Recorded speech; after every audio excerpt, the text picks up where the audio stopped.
In this video, I'm going to show you my simple digital homeschooling planner that I will be using for 2025 and 2026. If this is something that you've been looking for, or if this is something that you're interested in, please stick around and watch this video. If you are new here, my name is Monique and I am the mom behind Homeschooling Folks. Here I am sharing the resources that we use in our homeschool and the things that we do in our homeschool that may inspire you to use in your own homeschool. So if this is what you're looking for, please subscribe and click that notification bell. Just a little background why I chose this digital planner instead of using a physical one is not because there's not a good planner out there. Actually, there are so many good and nice planners out there. I just could not find the ones that I would really use. Either they would have too much, or they would have too little, or just the wrong template, the wrong design for what I wanted to do in my homeschool. So that's why I could not find a perfect one for me. So instead, I created some simple layouts or simple templates that I will actually use for planning for my homeschool, for our homeschool, and that's what I'm going to show you today.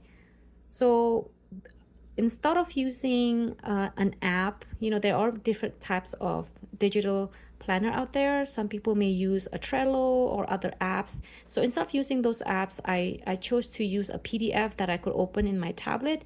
That way I don't lose the joy of writing down some things, but I also have the advantage of not having a physical copy. And I don't have to buy a pen, I don't have to buy a highlighter. I just use what's in my app in my tablet. So what I'm using is really a Samsung S7 tablet, and it comes with a PDF reader that you can write on or annotate, and it comes with a pen, and also you can change your pens into different types of pens, different thickness, different colors. You also have a highlighter, you also have an eraser, and you can make shapes and everything else. You can also insert an image, attach an image. So it's really nice, and you don't have to buy any other app. It just comes with a tablet. And then I created simple templates that I will actually use in my homeschooling planning. And I use a software that is already on my computer called Affinity. But if you're not familiar with those type of software, you can use the ones that are easy to use, like Canva. You don't have to buy a subscription for that, or other things that people used. I'm not sure what other things are, but I'm only familiar with Canva. So that's what I do. And here are the templates that I'm going to be using this year. Since my daughter is turning 6 this year, I have to enroll her and register her to the homeschooling education department in my local county. And with that, I have to maintain a record, a portfolio of her educational activities, her reading materials, and also samples of her work. So I base my templates on those dynamics. So I'm about to show you what I'm going to be using. So the first thing that I'm going to show you is the cover of the homeschooling planner. So this picture I grabbed from freepik.com using my free account and also using a free royalty image. And then I modified it so that it would fit to the planner that I'm using.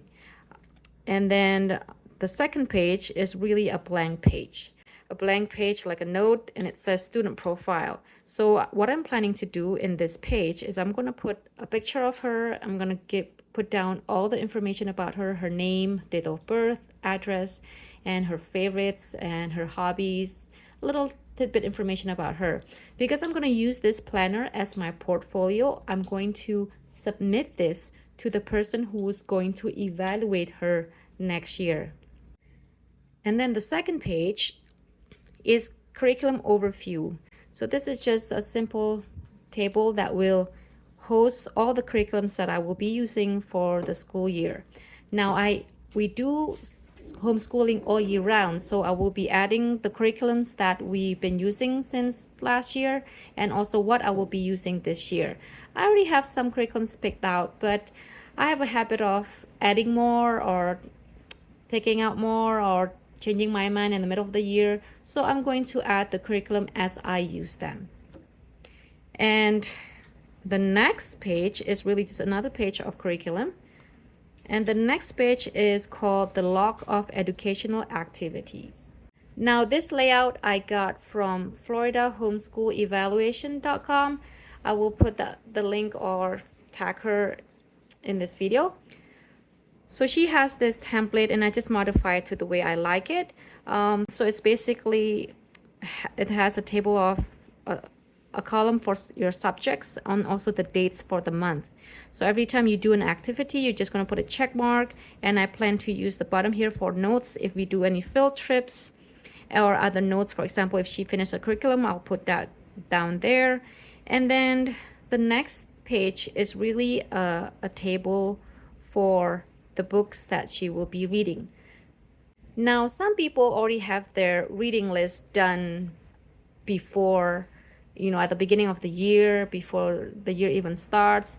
I don't do that just because I don't have a list, and I usually spontaneously look for books. I don't really have a list that I'm trying to follow, so I keep it clean and I'm going to add it as we read a book.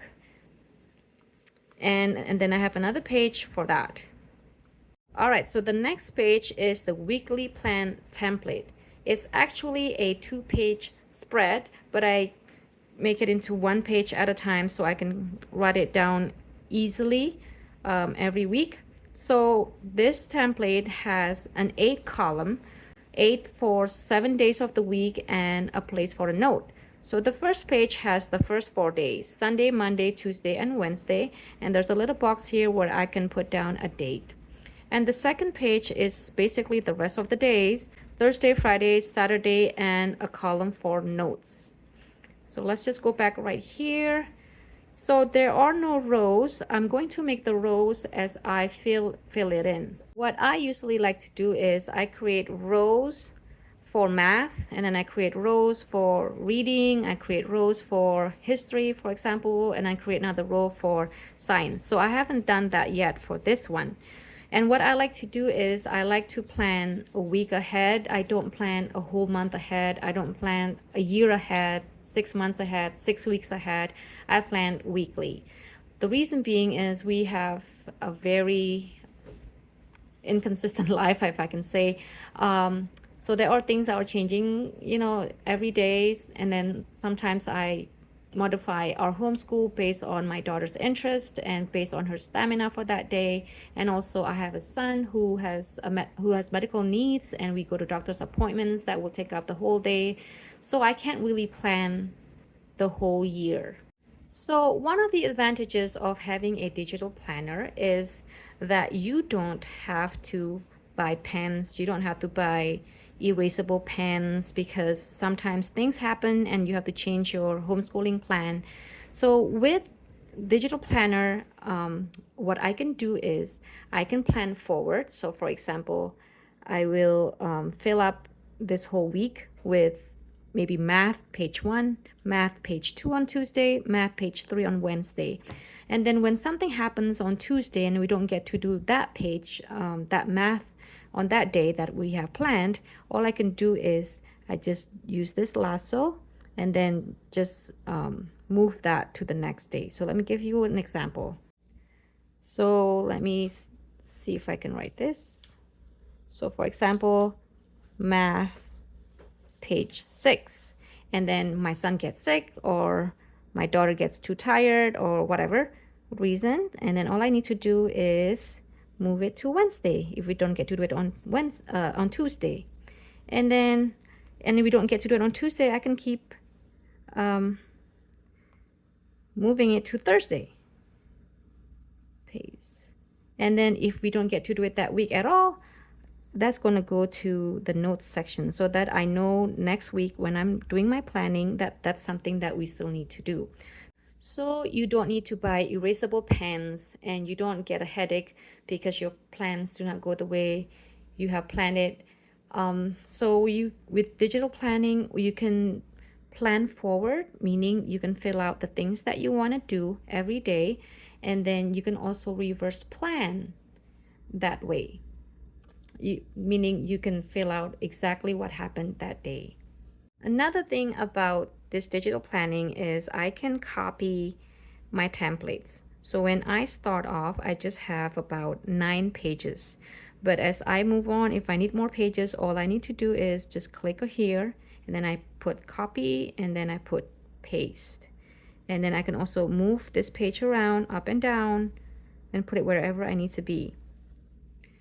And that's another advantage of digital planning. And that's basically what I am planning on using for 2025 and 2026.